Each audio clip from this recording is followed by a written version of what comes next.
తెలంగాణ రాష్ట్రం భద్రాద్రి కొత్తగూడెం జిల్లా భద్రాచలం శరన్నవరాత్రి ఉత్సవాలు భక్తుల హృదయాలను పూర్ణ ఆనందంతో నింపుతూ కొనసాగుతున్నాయి. ఈ ఉత్సవాల 4వ రోజు భద్రాచలం శ్రీ సీతారామచంద్ర స్వామివారి దేవస్థానంలో ధనలక్ష్మి అలంకారంలో అమ్మవారి ప్రత్యేక దర్శనం జరిగింది. లక్ష్మీ తాయారు భక్తుల సమక్షంలో శ్రద్ధాభిమానాలతో వెలుగురాలిగా ప్రతిష్ఠించబడ్డారు. ప్రతిరోజు భక్తుల ర్యాలీతో దేవస్థానం ప్రాంగణం భక్తిమయ వాతావరణంలో కుర్రపిల్లలంతా పెద్దలంతా ఉత్సాహభరితంగా పాల్గొంటున్నారు. ఈ రోజు ధనలక్ష్మి రూపంలో దర్శనమిస్తున్న అమ్మవారి అలంకారంలో స్వర్ణ పొడవులు, గాజుల విన్యాసాలు, ప్రకాశవంతమైన పూల అలంకారం భక్తుల దృష్టిని ఆకర్షిస్తోంది. లక్ష్మీ తాయారు భక్తులకు సత్కారముగా స్వాగతం పలికినట్లే భక్తుల కళ్లలో ఆనందం, హృదయాల్లో శాంతి మరియు ఆశీర్వాదాల పుటో వర్ణించదగ్గంత వరకు స్పష్టంగా చూడవచ్చు. ప్రత్యేకంగా ఈ ధనలక్ష్మి అలంకారం భక్తుల ఆర్థిక, ఆధ్యాత్మిక సంకల్పాల పరిపూర్ణతకు ప్రతీకగా భావిస్తున్నారు. దేవస్థానం అధికారులు తెలిపారు. ఈ శరన్నవరాత్రి ఉత్సవాల మొత్తం రోజులలో ప్రతిరోజు భక్తులకు వేర్వేరు అలంకారాలు, వేర్వేరు రూపాల్లో అమ్మవారి దర్శనం కల్పించబడుతుంది. ఈ విధంగా భక్తుల ఆశీర్వాదాలను పెంపొందించేందుకు దేవస్థానం ప్రత్యేక ఏర్పాట్లు చేసినట్టు వెల్లడించారు. భద్రాచలం శ్రీ సీతారామచంద్ర స్వామివారి దేవస్థానంలో శరన్నవరాత్రి ఉత్సవాలు లక్ష్మీ తాయారి ధనలక్ష్మి అలంకారంలో భక్తులకు దర్శనం అందిస్తూ భక్తిమయ వాతావరణాన్ని కొనసాగిస్తున్నాయి. ఈ ఉత్సవాలు భక్తుల జీవితాల్లో సంతోషం, శాంతి మరియు ఆధ్యాత్మిక తృప్తిని తీసుకురావడంలో కీలక పాత్ర పోషిస్తున్నాయి. డెవోషనల్ న్యూస్ భద్రాచలం నుంచి స్ఫూర్తి ఇండియా న్యూస్ తెలంగాణ.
शिरादले पूर्वभोगविष्टः कान्तस्मिता लक्ष्मणजातः स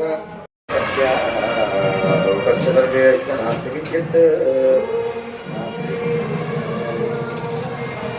यत्तेन यत्किं विदितं भवेत् शब्दस्वमायो पुरस्कारप्रियाम् अशोकशोकामुदाशोको कामचेतनं सन्नामानं गुरुक्षिपं क्रियां दर्शने नमः विदिनां प्रयाविष्टः नारत्ते प्रियङ्गत्वं दीक्षितस्येव साधवायेन राजन् सदाशितापनं द्वेषितमर्हति मद्विदीयो धनिष्पाणि